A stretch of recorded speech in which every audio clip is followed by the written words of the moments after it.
Ad astra jusqu'à l'étoile, Ad astra poursuis ton rêve, Ad astra oh la grand voile, Ad astra le vent se lève. Bonjour les amis, c'est Diana, on se retrouve sur la chaîne Diana Guidance pour la lecture intuitive des énergies du 30 octobre au 5 novembre 2023. Alors, cette semaine comporte une date particulière puisque c'est la date du 31 octobre au 1er novembre, la nuit du 31 au 1er, qui est la nuit de Samhain. C'est un grand passage, c'est une fête importante pour les Celtes dans la culture celtique. C'est le nouvel an celte. Alors, vous connaissez tous la fête d'Halloween, je suppose.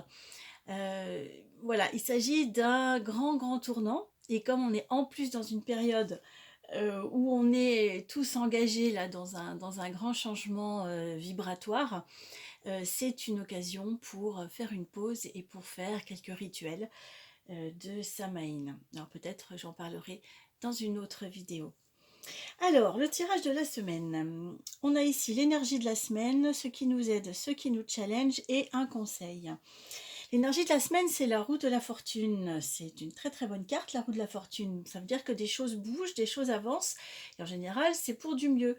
La fortune nous apporte de bonnes nouvelles ou de bonnes choses. Qu'est-ce qui nous aide? Donc on est toujours dans cette dynamique de voilà, ça avance, il y a peut-être des choses qui vont se débloquer par à coup, hein, la roue de la fortune, ça peut être assez soudain, c'est une énergie assez rapide. Ce qui nous aide, c'est cette merveilleuse impératrice. Alors l'impératrice, comme vous pouvez la voir, c'est une très belle femme. Elle incarne une puissance féminine, une puissance j'allais dire de création, de procréation, une puissance qui est liée à la fécondité, et quelque chose une femme protectrice, une divinité protectrice. Donc ça nous rattache aussi aux énergies de la terre-mère et de ces religions dites païennes qui célèbrent le culte de la déesse, la grande déesse. Il y a un certain nombre de traditions qui célèbrent la grande déesse, ce qui évidemment est assez éloigné de nos traditions judéo-chrétiennes, mais c'est intéressant dans ce moment particulier où on a fait les moissons, on a eu les récoltes et la terre va s'endormir pour son grand sommeil d'hiver. On est dans des énergies très connectées à cette terre-mère et aux traditions païennes, entre guillemets. Voilà, alors ce qui nous challenge. Donc là, tout ça, c'est connecté, c'est riche, c'est l'énergie de l'humus, de l'automne. Là, on a la tempérance en challenge. La tempérance, c'est le calme, l'équilibre. Voilà. Donc là, l'idée, c'est que peut-être on aurait tendance à s'énerver un peu vite. C'est ce qui nous, voilà, les épreuves qu'on peut avoir ou les challenges, c'est lié à garder le calme, garder l'ancrage, hein, garder le, et parce que sinon on risque de perdre de l'énergie dans des disputes ou des communications compliquées. C'est aussi la communication, c'est la fluidité, c'est tout ça. Donc là, ça risque de gripper un petit peu. Et le conseil, alors c'est le mat. Le mat, c'est ce vagabond qui prend son baluchon et qui part. C'est le degré zéro, c'est la carte zéro. Après, on a la carte de départ qui est la numéro... Oups, pardon, j'ai poussé le... Bon, ça va. On a le magicien avec la carte numéro 1. Et ça, c'est le degré zéro de la métamorphose, du nouveau départ. Donc, c'est un peu une carte de transition. Et on nous appelle à ça, on nous appelle à un renouveau, on nous appelle à partir. La carte synthèse qui est calculée avec la numérologie, c'est l'ermite. Voilà, l'ermite, c'est une énergie qui est très connectée avec l'intériorité et c'est la sagesse. Donc il y a cette assise à avoir, à conserver, à trouver si on est, si on est en déséquilibre, pour rentrer dans cette saison d'intériorisation qui est l'automne. Alors, là, j'avais envie de demander des informations supplémentaires avec un autre jeu de tarot. Et les cartes que j'ai tirées sont celles-ci. Avec la roue de la fortune, on a le valet de bâton. Alors le valet de bâton, c'est une carte jeune, c'est une énergie jeune, d'une pleine de sève qui parle de désir, de projet, de nouveauté. Et avec cette roue de la fortune qui amène aussi du changement et de la nouveauté, cette énergie du valet de bâton nous dit on a peut-être un projet, une envie précise et que ça va être un bon moment pour avancer sur ce projet. Avec l'impératrice, on a la 7 de denier.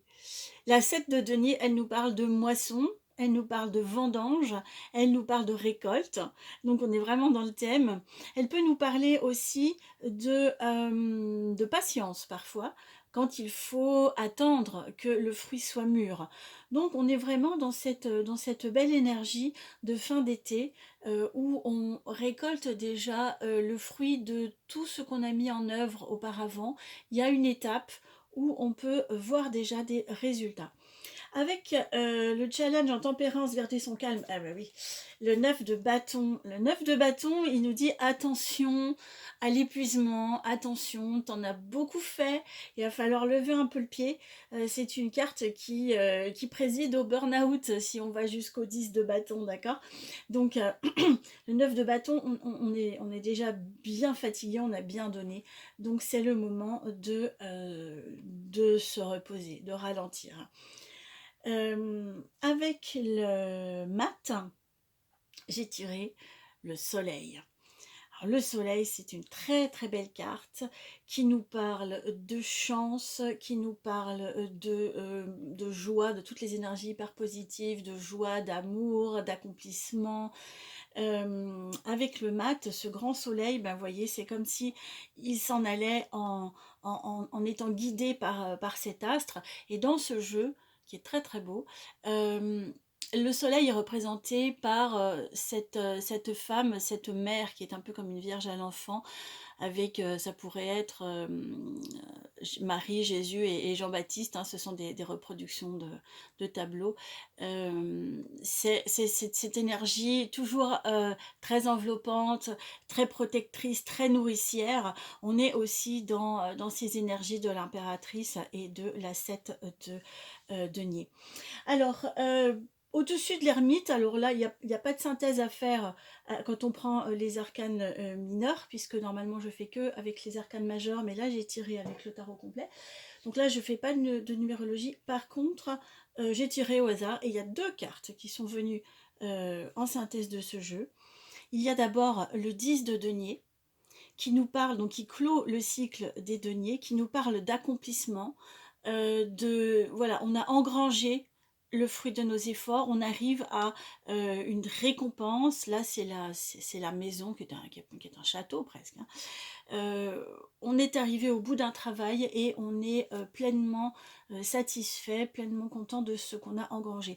Et puis, la deuxième carte, c'est un roi de denier. Alors le roi de denier, c'est par excellence celui qui domine sur la matière, qui est dans l'abondance, qui gère bien ses affaires et qui est tout à fait posé dans cette énergie terrienne et de puissance. Là, on est loin des angoisses liées au quotidien, à tout ça. Donc, c'est ce qu'on nous appelle à contacter comme énergie avec, voilà, l'impératrice, le roi, la récolte, engranger la récolte et se poser, se reposer. On va entrer dans l'hiver et on va commencer un nouveau cycle avec ce mat et ce soleil. Donc là, ça sera un soleil d'hiver qui peut-être portera des fruits à la prochaine saison, au prochain printemps. Mais en tout cas, c'est toujours un chemin lumineux qu'on nous appelle à suivre malgré voilà, tout ce qui peut nous arriver, nous entourer. C'est un tirage qui est très positif. Eh bien écoutez, sur ce, je vous embrasse. N'hésitez pas à me contacter en privé sur le mail si vous avez besoin d'une guidance en particulier. Et vous pouvez laisser un commentaire, bien sûr, pour partager, pour dire où vous en êtes dans ce moment. Et on se retrouve la semaine prochaine pour les énergies de la prochaine semaine. À très bientôt!